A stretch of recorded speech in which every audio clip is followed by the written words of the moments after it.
Les faits se sont déroulés le 20 février 2016 à la Bastide de Clarens, un petit village du Pays Basque situé à 30 km de Bayonne, dans les Pyrénées-Atlantiques. Ce samedi-là, vers 11h30, Pascal Rouxel, sa femme, leurs 2 fils et leur belle-fille s'apprêtent à passer à table, mais des coups de feu éclatent. Peu de temps après, Kevin Rouxel, le fils de la famille, âgé de 23 ans au moment des faits, se rend à la gendarmerie.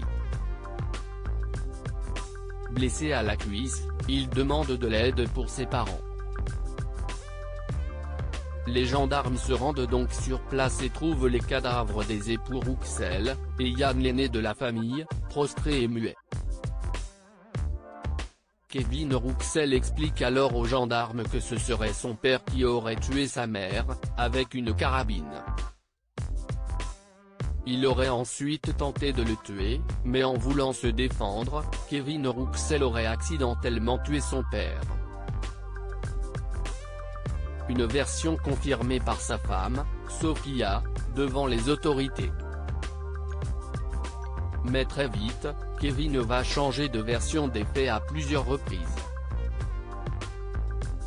Il accusera notamment son frère Yann, d'être l'instigateur du meurtre, afin de toucher l'héritage.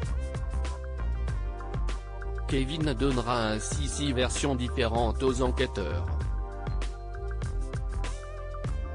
Devant les juges, il accusera sa femme Sophia, qu'il présente comme manipulatrice. 30 ans de prison pour Kevin Rouxel, 20 ans pour son ex-compagne. Lors d'une reconstitution le 29 novembre 2016, Kevin Rouxel a finalement reconnu le meurtre de son père mais pas celui de sa mère.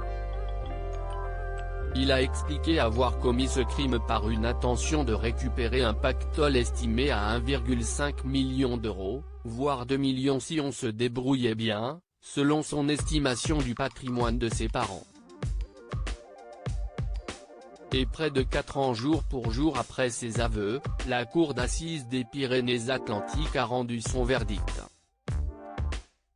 Le 28 novembre 2020, elle a condamné à 30 ans de réclusion criminelle Kevin Rouxel pour le meurtre de ses parents. Son ex-compagne a elle été condamnée à 20 ans de prison pour complicité d'assassinat.